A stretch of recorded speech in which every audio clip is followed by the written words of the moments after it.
Selamat pagi Nusantara Minangka Sadonyo, Baka Bahariko. Semoga selalu sehat dan tetap semangat. Kami kembali hadir untuk Anda dalam Berita Padang. Bersama saya, Ruri Putra Anand. Sejumlah informasi telah kami sampaikan untuk Anda. Berikut 3 berita utama hari ini.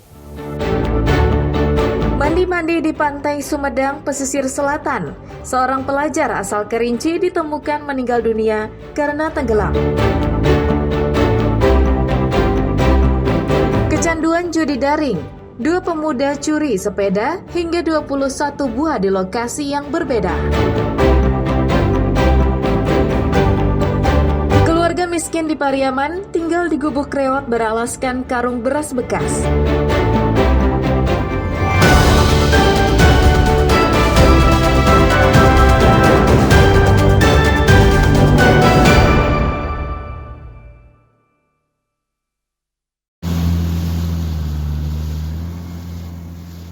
Seorang pelajar dari Kerinci Jambi bernama Arif, berusia 17 tahun, ditemukan meninggal dunia setelah tenggelam di pantai Sumedang, Nagari Nyiur Melambai, pesisir selatan pada Senin siang.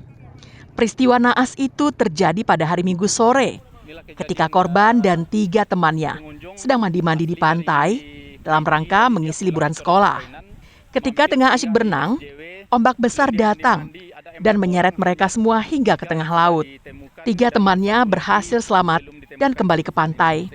Namun Arif tidak kelihatan. Teman-teman Arif tidak berani turun ke laut dan mereka hanya berteriak-teriak memanggil namanya. Namun panggilan yang mereka lakukan tidak ada sahutan sama sekali.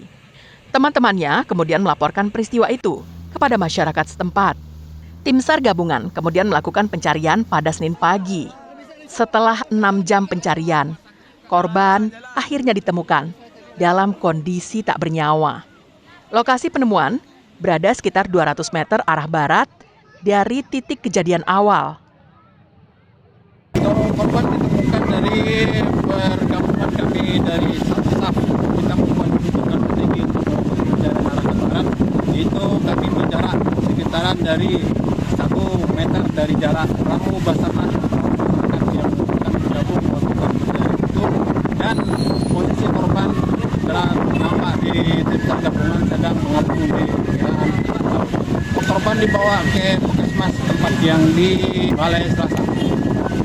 Jenazah Arif kemudian dibawa ke rumah sakit terdekat untuk divisum dan selanjutnya diserahkan kepada pihak keluarga. Banta Fauzan melaporkan dari pesisir selatan.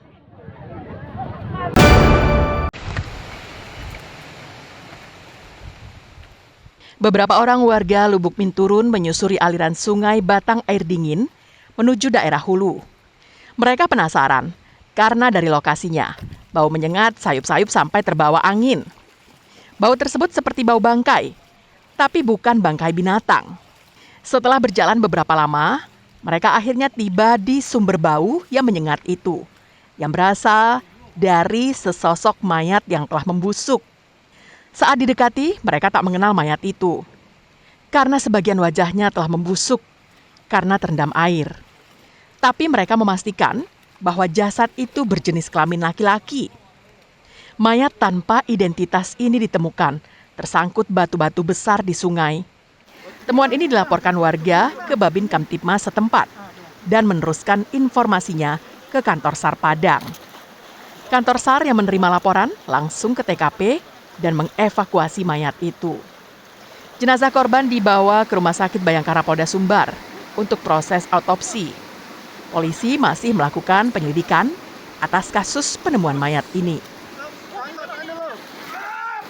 Kita terima informasi dari Polsek Kota Tangah pada pukul 17.00 bahwa adanya penemuan jenazah di Lubuk Minturun bersama tim SAR gabungan dan mengevakuasi jenazah tersebut pada pukul 18.00. Terusnya jenazah kita evakuasi ke Rumah Sakit Bayangkara dan kita berikan kepada pihak yang berwenang. Sejauh ini, tidak ada laporan kehilangan anggota keluarga kepada pihak kepolisian di Polsek Kota Tangah sebagai penanggung jawab keamanan wilayah tempat kejadian peristiwa. Alfi melaporkan dari Padang.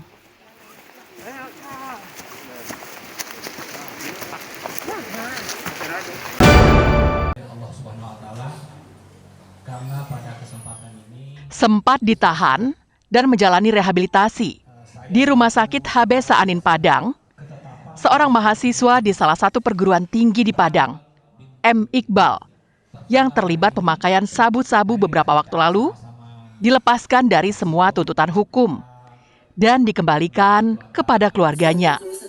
Tindakan tersebut dilakukan Kejaksaan Negeri Padang melalui program Restoratif Justice. Alasannya, karena yang bersangkutan merupakan pemakai dan belum pernah dihukum. Selain itu, yang bersangkutan juga tidak pernah tersangkut jaringan narkoba, kurir, maupun sebagai bandar narkoba. Dalam pertemuan yang berlangsung di Rumah Restoratif Justice di kantor Camat Koto Tangah ini, ditandai dengan penyerahan surat keputusan penyelesaian perkara kepada M. Iqbal.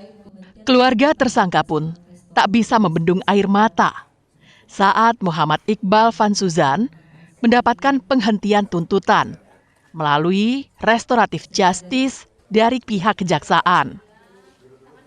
Ibu kenapa nangis, Bu? Bahagia atau gimana? Sangat bahagia sekali karena supaya Iqbal bisa berubah ke depan, bisa membahagiakan ibu dan papa. Semoga Iqbal bisa melanjutkan kuliah. Muhammad Iqbal ini sudah kita proses melalui namanya penghentian penuntutan berdasarkan keadilan restoratif justice. Jadi awalnya si Muhammad Iqbal ini dalam perkara tersangkut mengenai perkara narkotika. Restoratif Justice atau keadilan restoratif adalah pendekatan dalam sistem peradilan pidana yang berfokus pada pemulihan hubungan yang rusak akibat tindak pidana dan bukan hanya pada pemberian hukuman kepada pelaku. Pendekatan ini melibatkan semua pihak yang terlibat, yaitu korban, pelaku, dan masyarakat, untuk mencapai kesepakatan dan solusi yang adil bagi semua. Robiham melaporkan dari Padang.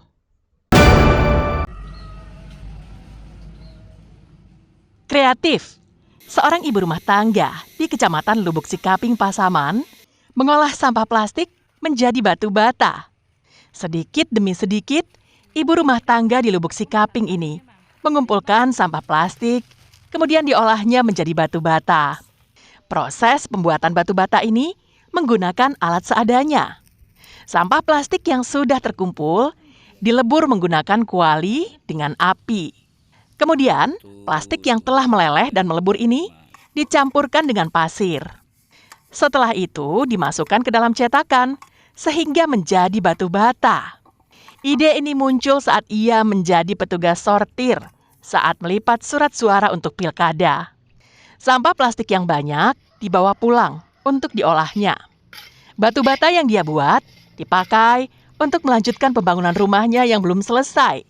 Kini, batu bata yang dibuatnya baru sekitar 50 potong. Meskipun belum mencukupi dari jumlah bata yang dibutuhkan, namun ibu rumah tangga ini tetap berkomitmen untuk terus membuat batu bata. Batu bata ini rencananya untuk memperbaiki rumah kami yang belum jadi. Insya Allah lah, mudah-mudahan bisa suatu saat nanti. Kalau pembuatan dari apa nih? Dari sampah plastik dicampur dengan pasir. Sebelum dicampur pasir itu dilebur dulu. Setelah melebur baru dicampur pasir, dicetak. Itulah bata plastik. Dalam 2 kg plastik yang terkumpul, bisa diolah menjadi 3 potong batu bata. Selain menjadi barang yang berguna, pemanfaatan plastik bekas ini juga bisa mengurangi sampah plastik. Ide kreatif ini selayaknya bisa dijadikan contoh dan diproduksi dalam jumlah besar. Safatul Ulum melaporkan dari Pasaman.